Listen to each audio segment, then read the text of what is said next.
نحمده ونصلي على رسوله الكريم أما بعد أعوذ بالله من الشيطان الرجيم بسم الله الرحمن الرحيم رب اشرح لي صدري ويسر لي أمري واحلل عقدة من لساني يفقهوا قولي رب زدني علما اللهم ربنا زدنا علما.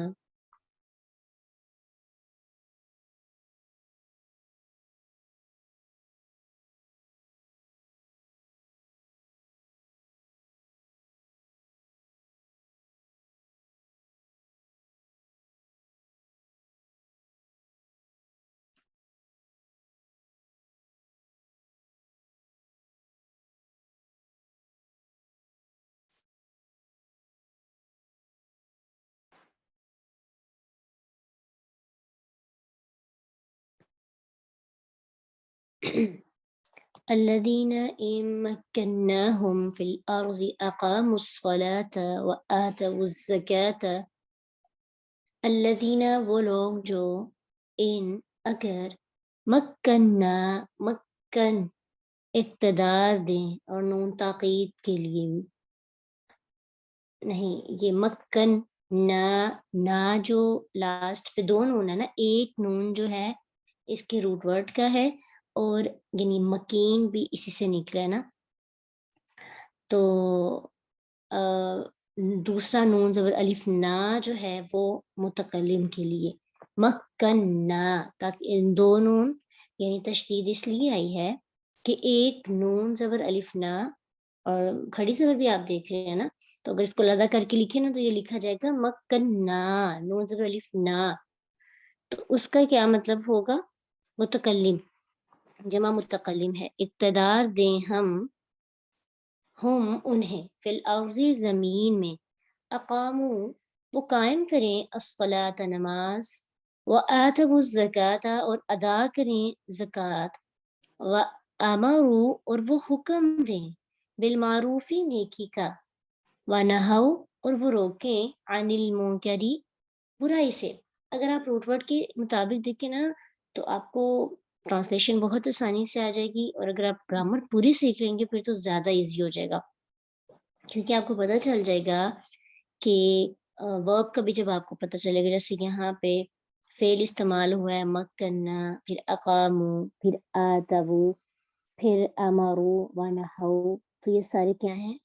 افعال ہیں، اور آپ بس اتنا سا ہوگا کہ آپ کو یہ تو پتہ ہے نا کہ اقامو کا مطلب قائم ہوتا ہے، اب یہ نہیں پتا کہ وہ قائم کرتے ہیں، وہ قائم کریں گے، وہ قائم کریں آرڈر ہے یا مضارع ہے یا ماضی ہے، تو یہ آپ کو گرامر سے پتہ چل جائے گا، پھر ایزیلی آپ سینٹینس اچھے سے بنا سکیں گے، جیسے امرو وہ حکم دیں، ونہو وہ روکیں، تو اس کا یہ بھی تو ہو سکتا ہے وہ حکم دیتے ہیں، وہ روکتے ہیں، یا وہ روکیں گے،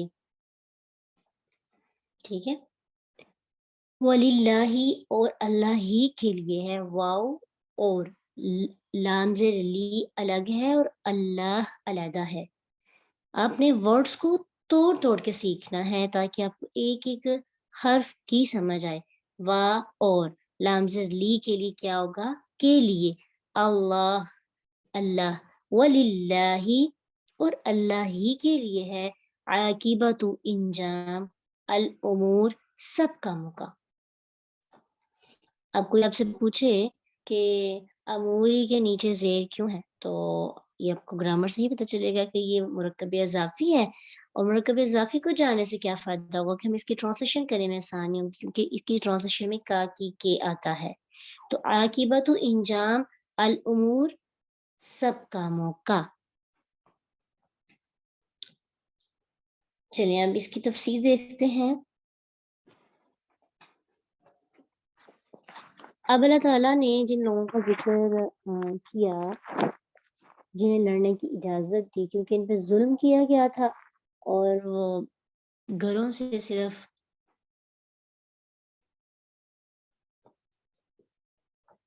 اللہ تعالیٰ کی وحدانیت کے جرم میں نکالے گئے تھے، اور یہ اللہ تعالیٰ ان کی ضرور مدد کریں گے، ان کو اس چیز کا یقین تھا، تو انہیں یہ متعلق اللہ تعالیٰ بیان کر رہے ہیں کہ اگر ہم ان میں زمین میں اقتدار بخشتے ہیں یا اقتدار بخشا، اقتدار دیا ہم نے، تو وہ 4 کام سر انجام ضرور دیں گے۔ یہ 4 کام کون سے ہیں؟ نمبر 1 نماز، نمبر 2 زکوٰۃ، کہ وہ نماز اور زکوٰۃ کا نظام قائم کریں گے، یعنی اقتدار، یعنی حکومتی لیول پہ یہ کام ہوتا ہے۔ اور آپ دیکھتے بھی ہیں ہسٹری میں کہ نبی صلی اللہ علیہ وسلم اور خلفائے راشدین کے دور میں نماز کا ایسا مضبوط نظام قائم تھا کہ حدیث، سیرت اور دوسری کتب کے اندر دوسرے گناہوں کے ارتکاب کے بارے میں، ان کی سزائیں، ان سب کا ذکر تو ہم پڑھتے ہیں، لیکن ایک شخص کے بارے میں بھی ہمیں نہیں پتہ چلتا کہ وہ نماز نہیں پڑھتا یا زکوٰۃ نہیں دیتا، اور اگر وہ ایسا نہیں کرتا تو اسے مسلمان سمجھا جاتا ہو۔ ایون کہ جو منافقین تھے نا، وہ بھی اپنے مسلمان ہونے کا ثبوت دینے کے لیے مسجدوں میں آ کر نماز پڑھتے تھے۔ اسی لیے تو اللہ تعالیٰ نے فرمایا سورۃ نساء آیت 142 میں، ان المنافقین یخادعون اللہ وهو خادعهم واذا قاموا الى الصلاة قاموا كسالى یراؤون الناس ولا یذکرون اللہ الا قلیلا، کہ بے شک منافق لوگ اللہ سے دھوکہ کر رہے ہیں، حالانکہ وہ انہیں دھوکہ دینے والا ہے، اور جب وہ نماز کے لیے کھڑے ہوتے ہیں تو بڑی سستی کے ساتھ سست ہو کر کھڑے ہوتے ہیں، لوگوں کو دکھاوا کرتے ہیں، اللہ کو یاد ہی نہیں کرتے مگر بہت تھوڑا۔ تو نماز کمپلسری تھی مسلمان ہونے کے لیے۔ ویسے بھی مسلمان اور کافر کے درمیان فرق کرنے والی جو چیز ہے وہ کیا ہے؟ نماز ہے۔ تو اگر ہم نماز کے وقت پر نماز ادا نہیں کرتے تو پھر ہم، اللہ تعالیٰ نے جو ہمیں اقتدار دیا ہے ہم اس کا حق نہیں ادا کر رہے۔ آج ہم کہتے ہیں نا کہ ہمارا اقتدار بہت لوز ہو جاتا ہے، روب نہیں ہے، دبدبا نہیں ہے، اور بہت سی چیزیں کہ اللہ تعالیٰ ہمیں اگر کسی چیز کے اندر ہمیں سیٹ پہ بٹھاتے ہیں تو اللہ نے ہمیں بتایا بھی کہ اگر تمہیں کامیابی ملے گی، اگر ہمیں ترقی ملے گی، اگر تمہیں کرسی ملے گی تو اس کی حفاظت کیسے کرنی ہے۔ نمبر 1 کلمہ تو پہلے ہی پڑھا ہے، وحدانیت تو پہلے ہی ہے، وحدانیت کے لیے تو لڑ رہے ہیں، توحید کے لیے تو لڑ رہے ہیں، تو پہلا کام کیا تھا؟ نماز قائم کرنا۔ اور آج دیکھیں کہ ہم لوگ کامیابیوں کے بعد دوبارہ اپنی چیزوں کو کیوں کھو دیتے ہیں، یا پھر اللہ سبحانہ تعالیٰ کی طرف سے نعمتیں مل جانے کے بعد بھی بے قدری اور بے برکتی کیوں آ جاتی ہے؟ صرف اسی وجہ سے کہ ہم نعمتوں کے بعد ان کا حق نہیں ادا کرتے جو قرآن نے ہمیں سکھایا ہے۔ جب بھی اقتدار ملے، جب بھی کوئی سیٹ ملے، جب بھی کوئی رتبہ ملے، جب بھی کوئی مقام ملے، اللہ کے ساتھ ریلیشن اور مضبوط ہو جانا چاہیے۔ نہیں ہوگا تو سمجھے کہ اللہ نے کہنا کہ یہ بندہ اس قابل ہی نہیں تھا، چلو اس کی جگہ کسی اور کو لے آتے ہیں، کوئی اچھا جو اس کا اہل ہے۔ تو اللہ کو فرق نہیں پڑتا، فرق کس کو پڑتے؟ ہمیں، کہ اللہ نے ہمیں چوز کیا تھا، واپس دے دی گئی ہم سے یہ سیٹ، یہ چیز کیوں لی گئی؟ کیونکہ ہم اس کے اہل نہیں تھے۔ تو الذین ان مکناہم فی الارض اقاموا الصلاۃ، کہ وہ لوگ جو اگر ان کو اقتدار دیں گے ہم، یا اقتدار دیں ہم انہیں، تو وہ کیا کرتے ہیں یا کیا کریں گے؟ اور زمین میں قائم کریں گے نماز، خود بھی اور نماز کا نظام قائم کریں گے۔ اور نبی صلی اللہ علیہ وسلم کی وفات کے بعد جب لوگوں نے نماز اور مطلب زکوٰۃ دینے سے، نماز زکوٰۃ دینے سے انکار کیا تھا، تو آپ جانتے ہیں کہ ابو بکر صدیق رضی اللہ عنہ نے پراپر جہاد کیا تھا۔ صحیح بخاری میں کہ اللہ کی قسم، ابو بکر صدیق فرماتے ہیں، اللہ کی قسم میں ہر صورت اس سے جنگ کروں گا جو نماز اور زکوٰۃ میں تفریق کرے گا۔ مسلمانوں کے زوال کا آغاز بھی اس دن سے ہو گیا ہے جب سے حکمرانوں نے اپنا موقف چینج کیا ہے۔ ٹھیک ہے، کہ موقف یہ بنا لیا کہ کوئی نماز پڑھے یا نہ پڑھے، زکوٰۃ دے یا نہ دے، اس کے ایمان میں کوئی خلل واقع نہیں ہوتا، وہ پکا مسلمان ہے۔ کچھ لوگ یہاں تک سوچتے ہیں کہ ایمان سب کا ایک جیسا ہے، ایمان میں کمی بیشی نہیں آتی ہمارے عمل سے، ہمارا اور ابوبکر صدیق رضی اللہ عنہ کا اور ہمارا اور جبریل علیہ السلام کا ایمان برابر ہے، نعوذ باللہ۔ یہ بھی کچھ لوگوں کا عقیدہ ہے، لیکن یہ عقیدہ غلط ہے۔ ہمارا ایمان ان کے تو پاؤں کی دھول کے برابر بھی نہیں ہو سکتا، جس قدر وہ باعمل انسان اور مومن تھے۔ ہم تو کچھ بھی نہیں ہیں، کچھ بھی نہیں کرتے، ہم نہ نماز پڑھتے ہیں، زکوٰۃ کا بھی حق ادا نہیں کرتے، امر بالمعروف و نہی عن المنکر کا کام تو بعد میں آتا ہے، وہ بھی نہیں ہوتا۔ اسی لیے تو پھر ہم آج باروب اور دبدبے والے نہیں، کیونکہ جب انسان کی بات اور انسان کے عمل کے اندر فرق آتا ہے تو انسان خود اپنی نظروں کے اندر بھی ایک مضبوط پرسنالٹی یا ایک بااعتماد شخصیت نہیں بن پاتا۔ باعمل انسان جب اپنی بات اور اپنے ذات کے اندر ایک ہوتا ہے تو پھر اس کے اندر بھی سکون ہوتا ہے کہ اچھا جو بات میری زبان سے ادا ہو رہی ہے میں نے اس کا حق بھی ادا کیا ہے، ٹھیک ہے۔ تو اس لیے آیت حکومتی لیول کی بات اس میں ہو، لیکن انفرادی طور پر بھی ہمیں اس سے بہت کچھ لرن کرنا ہے۔ اور لرن کیا ہم نے کہ جب بھی کسی چیز میں کامیابی، جیت، رتبہ، مقام، سیٹ، کرسی، کچھ بھی ہمیں ملتا ہے جو ہم چاہتے تھے، ہمارا مدنی دور شروع ہو جاتا ہے، ہمیں فتح مل جاتی ہے، شکست دے دیتے ہیں دشمن کو، تو اس وقت اپنی فتح کی حفاظت کیسے کرنی ہے؟ ان 4 کاموں کے ذریعے اپنی نماز پر فوکس کرنا، اگر پہلے پڑھتے ہیں تو پہلے سے زیادہ اچھی ہو جائے، یعنی فرض پڑھتے تھے سنتوں پہ آ جائیں، سنتے پڑھتے تھے خشوع میں کام کریں، خشوع پہ کام پہلے تھا مزید نوافل کی طرف آ جائیں، کیونکہ اللہ کے نبی صلی اللہ علیہ وسلم اللہ کا شکر ادا کرنے کے لیے کیا کرتے تھے؟ ساری رات نماز پڑھتے تھے، قیام کرتے تھے۔ عائشہ صدیقہ رضی اللہ عنہا نے پوچھا اللہ کے نبی آپ کیوں ساری رات نماز پڑھتے ہیں؟ آپ تو بخشے ہوئے ہیں، آپ کو تو کوئی حساب ہی نہیں ہوگا۔ کہا عائشہ کیا تو نہیں چاہتی کہ میں اللہ کا شکر گزار بندہ بنوں؟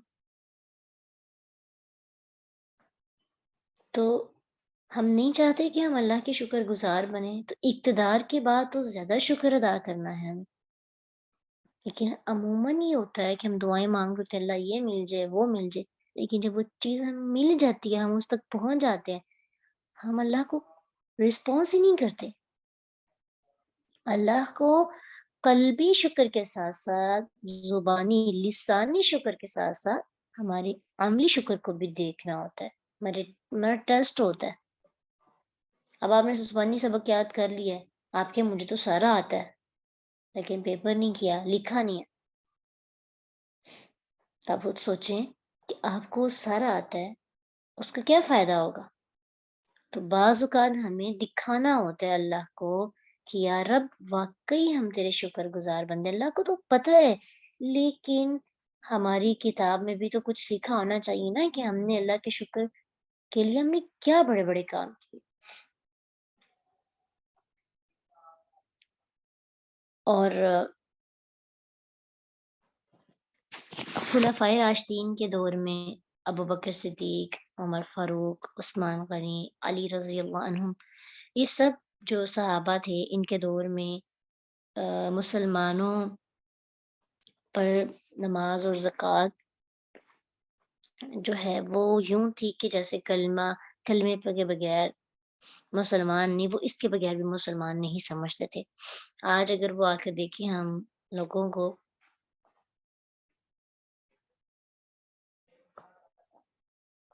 تو ہماری کیا کیفیت ہے، ہم شاید سامنا بھی نہیں کر سکے۔ محبت تو بڑی کرتے ہیں، لیکن صحابہ سے محبت یہی ہوتی ہے کہ ان کو فالو بھی کیا جائے، ٹھیک ہے۔ محبت دراصل محبت ہے یہ تعلیمات پر عمل کرنا، وَأَمَرُوا بِالْمَعْرُوفِ، جو تیسرا وصف ان کے اندر کیا ہوتا ہے، تیسرا اور چوتھا، وَنَهَوْا عَنِ المنکر، کہ وہ امر بالمعروف ونہی عن المنکر پر کام کرتے ہیں. ٹھیک ہے، تیسرا چوتھا وصف کیا ہے کہ وہ نیکی کا حکم دیں گے اور برائی، یعنی اقتدار کے بعد ان کے پاس جب اتھارٹی آ جاتی ہے تو پھر وہ کیا کرتے ہیں، مست ہو جاتے ہیں، موجے کرتے ہیں زندگی کی اور اپنی مرضی سے زندگی گزارتے ہیں، جو دل کرتا ہے وہ کرتے ہیں. اب میری حکومت ہے، سب کچھ میرا ہے، اب تو میری تو عیش ہو گئی. نہیں، ٹیسٹ تب زیادہ سخت ہوتا ہے جب انسان کے پاس اتھارٹی آ جاتی ہے، اختیار آ جاتا ہے. با اختیار انسان کا حساب کتاب زیادہ سخت ہوگا. یہ بات ہمیشہ ہمیں یاد رکھنی چاہیے. ہم بڑا سوچتے ہیں نا کہ یا اللہ مجھے یہ بھی مل جائے، وہ بھی مل جائے، فلاں کے پاس یہ ہے، فلاں کے پاس یہ ہے، میرے پاس سب کچھ ہے، سائشیں اور اتھارٹیز اور یہ سب چیزیں نہیں ہیں، کیوں نہیں ہے میرے پاس، ملنا چاہیے. جب آپ کو مل جاتا ہے آپ کے حساب کتاب میں اضافہ ہو جاتا ہے، کیونکہ آپ کے پاس اب زیادہ کچھ، آپ کو ایک ایک چیز کا اللہ ہے کہ آپ کے پاس تو آزادی تھی. فمن استر غیر باغ ولا عاد کے اندر سے تو آپ نکل گئے، اب تو آپ کے لیے سب آسانیاں ہی آسانیاں ہیں. اب بتاؤ نیکی کا حکم کیوں نہیں تھا دیا، نیکی کیوں نہیں تھی کی، نماز کیوں نہیں تھی پڑھی، زکوٰۃ کیوں نہیں تھی ادا کی، اور امر بالمعروف کا کام نہیں کیا تھا. امر بالمعروف کا کام انسان کر ہی تب سکتا ہے جب انسان خود باعمل ہوتا ہے. یہ بات ہمیشہ یاد رکھیں، کیونکہ اس کے بنا وہ بات آ جاتی ہے نا کہ سورۃ البقرہ کے اندر اللہ سبحانہ تعالیٰ فرماتے ہیں کہ وہ اس بات کی دعوت دیتے ہیں جو وہ خود نہیں کرتے، اور اپنی ذات اپنے نفس کو بھولے ہوئے ہیں اور لوگوں کو آرڈر حکم کر رہے ہیں. ایسے لوگوں کے لیے بہت بہت سخت عذاب بھی ہے کہ جو خود نہیں مانتے لیکن لوگوں کو حکم کرتے ہیں کہ یہ کرو. تو دین کوئی دکان تو نہیں ہے کہ آپ وہاں اس میں سے کوئی چیز خود نہیں کھاتے لیکن دوسروں کو ایڈوائز کرتے ہیں. جیسے آج کل لوگ ایسا کرتے ہیں کہ خود وہ کام نہیں کرتے، لوگوں کو کہتے ہیں کہ یہ کرو وہ کرو. جیسے خود پیپسی کوک پیتے ہیں لیکن دوسروں کو منع کرتے ہیں، تو ان کی بات میں وزن نہیں رہتا. لوگ یہ سمجھتے ہیں کہ خود تو چھوڑتے نہیں تو دوسروں کو حکم دیتے ہیں. ٹھیک ہے، تو تاثیر امر بالمعروف و نہی عن المنکر کا کام ہی تب ہوگا جب ہم خود باعمل ہوں گے. اور پھر یہ آیت خلفائے راشدین کے حوالے سے ہے نا، اور انہوں نے بات سچی کر کے بھی دکھائی.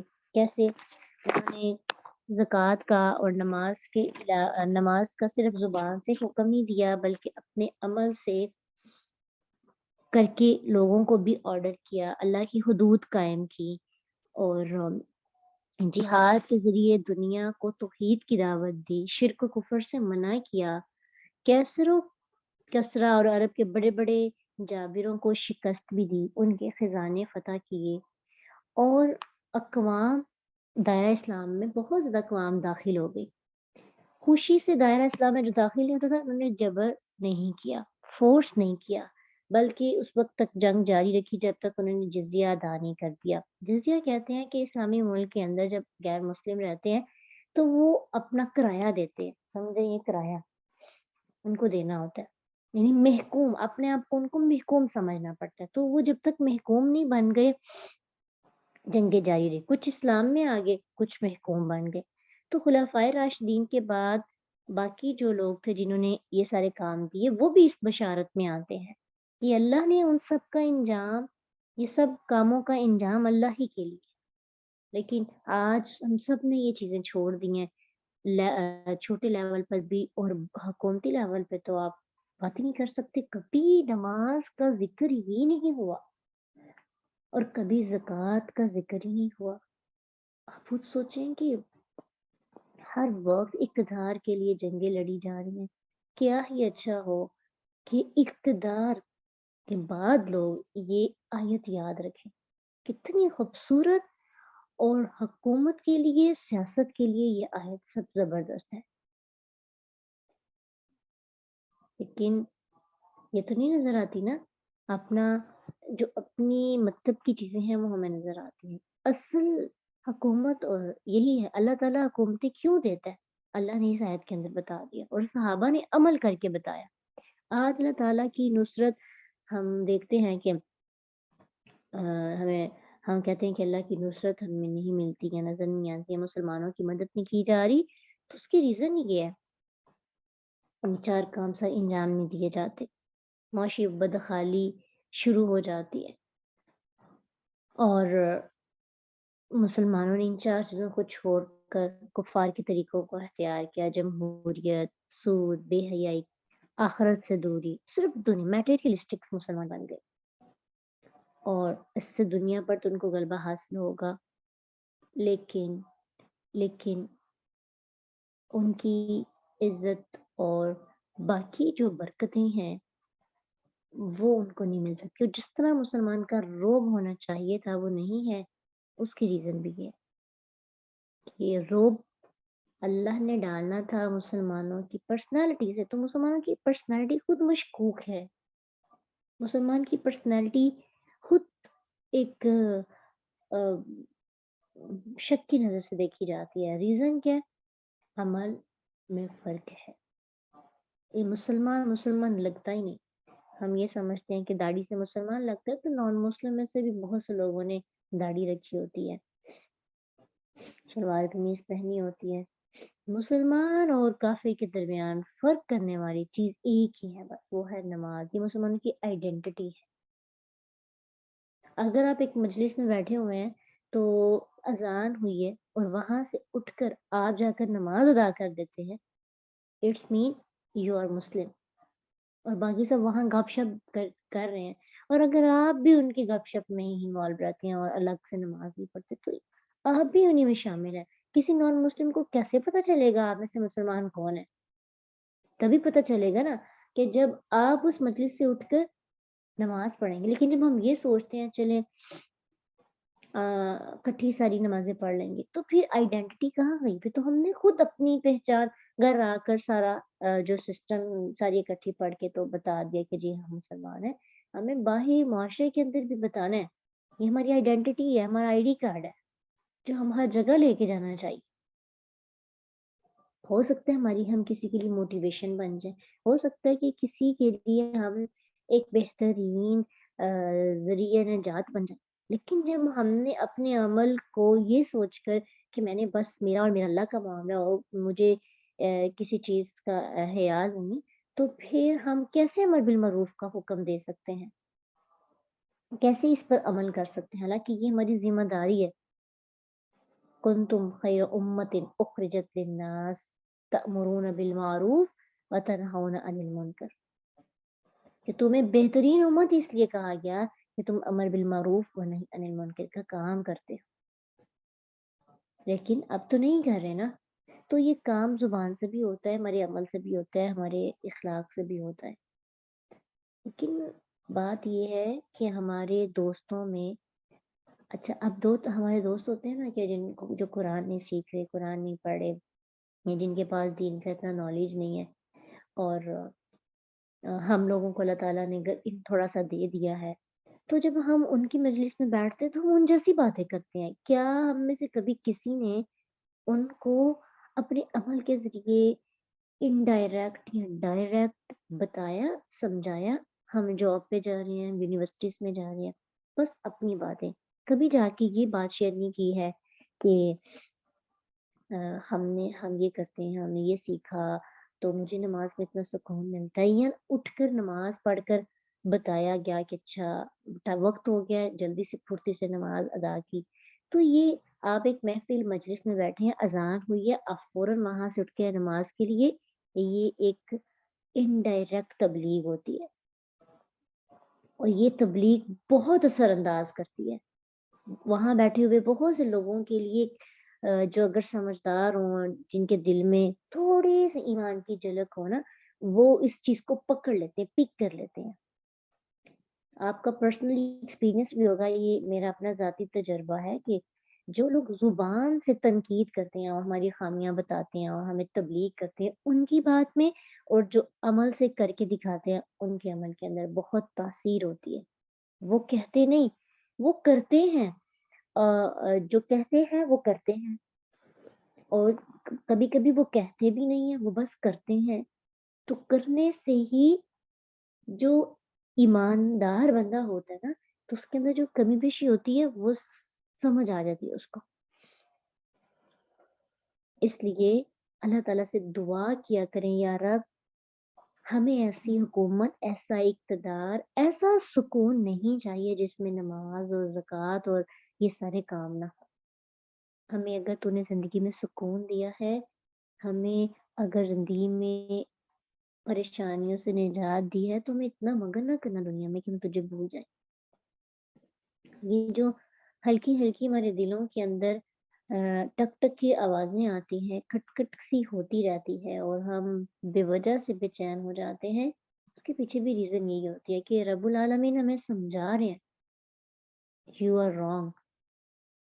اپنا راستہ، اپنی ڈائریکشن صحیح کرو، اپنے آپ کی طرف دیکھو. یہ انگلی جو دوسروں کی طرف ہر وقت رہتی ہے، اس کو ذرا سا موڑ کر اپنی ذات کی طرف لے آؤ.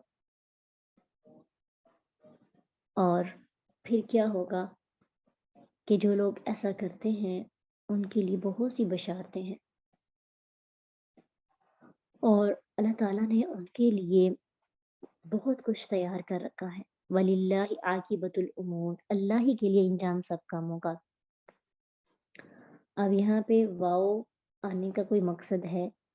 واؤ بس عطف کے لیے آتا ہے، اور پیچھے والی بات سے تو یہ چیز لنک نہیں کر رہی. تو مفسرین نے واؤ کی بہت خوبصورت واؤ کے ریلیٹڈ نقطہ ایک واضح کیا. کہنے لگے کہ یہاں پہ جس جملے پر عطف ہے واؤ کا، وہ یہاں ذکر نہیں ہے. تو جہاد کے حکم اور اس کی حکمت ولولا دفع اللہ الناس کی مناسبت سے کلام یہ ہے کہ فَلِلَّهِ بَادِئَةُ الْأُمُورِ وَلِلَّهِ عَاقِبَةُ الْأُمُورِ. یعنی وہ کہتے ہیں یہاں پہ کچھ حذف ہے، کچھ چیز چھپی ہوئی ہے جو اللہ نے بتانے میں حکمت نہیں تھی یا نہیں بتائی، لیکن واؤ سے ہمیں یہ بات سمجھ میں آتی ہے کہ یہاں اس سے پہلے کوئی جملہ ہے جو فَلِلَّهِ بَادِئَةُ الْأُمُورِ، یعنی اس کا مطلب ہے کہ کفار نے مسلمانوں کو طویل عرصہ تک جو ہے تکلیف دی، اور مسلمانوں نے ان کو مہلت دی. اب مسلمانوں کو جہاد کی اجازت اور نصرت کے وعدے کا اللہ نے حکم دیا اور بتایا بھی. تو اس کا مطلب ہے تمام امور کی ابتدا بھی اللہ کے ہاتھ میں ہے. شروع میں بعض اوقات کفار کو وہ مہلت دے دیتا ہے. فَلِلَّهِ بَادِئَةُ الْأُمُورِ، سارے کام اس کی مرضی سے شروع ہوتے ہیں، اس کی مرضی تھی سب ہوا. اللہ نے مہلت دی کافروں کو، لیکن ایمان کے دعوے دار کا امتحان مقصد تھا. سمجھانا یہ چاہا فَلِلَّهِ بَادِئَةُ الْأُمُورِ کہ یہ سارے کام جو ابتدا سٹارٹ ہوئے کیوں ہوئے؟ تمہاری آزمائش تھی. تکلیف کیوں آئی؟ آزمائش کے لیے. تو اگر ہم انسان آزمائش پہ پورا نہ اترے، دیکھیں کہ جب مصیبت کے بعد ہمیں سکون ملتا ہے، خوشحالی ہوتی ہے، تو اس وقت انجوائے کرنے کا وقت نہیں ہوتا، سجدے کا وقت ہوتا ہے. اس وقت آزمائش کا وقت ہوتا ہے. ہم صبر میں بھی حالت آزمائش میں ہیں اور شکر میں بھی حالت آزمائش میں ہیں. ہم مصیبت میں بھی آزمائش کی حالت میں ہیں، کیونکہ لیبلوکم ایکم احسن عملا، ہماری زندگی کا مقصد ہی یہ ہے کہ اللہ چاہتے ہیں کہ انسان کا ٹیسٹ کیا جائے. لیبلوکم، تاکہ آزمائے ہمیں تمہیں کہ تم کتنے عمل میں اچھے ہو، تم میں سے کون ہے جو سب سے زیادہ اچھا عمل کرتا ہے. عمل کا مطلب صرف نماز، روزہ، زکوٰۃ نہیں ہے. پراپر ہر لیول میں، صبر کے لیول میں، شکر کے لیول میں، نماز کے لیول میں، زکوٰۃ کے لیول میں، اور بھی بہت سے کام ہیں جو کہ اللہ سبحانہ تعالیٰ نے ہمیں سکھائے. ایکم احسن عملا، ہم نے بس یہ کوشش کرنی ہوتی ہے کہ یا اللہ مجھے اس عمل میں سب سے اچھا کر دے، یا اللہ میری نمازیں سب سے اچھی ہو جائیں، اتنی اچھی ہو جائیں کہ میں کم از کم قبولیت کے لیول تک پہنچ جائے، تیرے سامنے جاتے ہوئے شرمندگی نہ ہو. کیونکہ اللہ کو تو پسند ہے سب سے اچھی، سب سے زیادہ اللہ کو محبوب کیا چیز ہے؟ الصلاۃ لوقتها، وقت پر نماز کا ادا کرنا۔ تو اب کیا ہوا کہ تمام کاموں کا آغاز صرف اللہ کے ہاتھ میں ہے اور تمام کاموں کا انجام بھی اللہ کے ہاتھ میں ہے۔ مسلمانوں کو تسلی دی جا رہی ہے کہ اگرچہ اس جنگ کی ابتدا میں بعض اوقات دشمنوں کو موقع مل جاتا ہے، لیکن یہ بات یاد رکھنا وَلِلَّهِ عَاقِبَةُ الْأُمُورِ، انجام تمہارا ہی ہے اور یہ اللہ کی مشیت ہے، اللہ کی چاہت اور ارادہ ہے، چاہے تو وہ دنیا میں انسان کو انجام دے دے، مسلمانوں کے حق میں کر دے، چاہے تو وہ یہ انجام آخرت میں دے، جب سب لوگوں کے پاس کوئی اختیار نہیں ہوگا اللہ کے سوا، جس دن اس کی اجازت کے بغیر کوئی بول نہیں سکے گا۔ پھر جو جہنم سے بچ گیا اور جنت میں داخل ہو گیا وہی ہے کامیاب اور اس کا انجام خیر والا ہے۔ اللہ سبحانہ تعالی ہم سب کو اس آیت کو کم از کم سمجھنے کی توفیق عطا کرے۔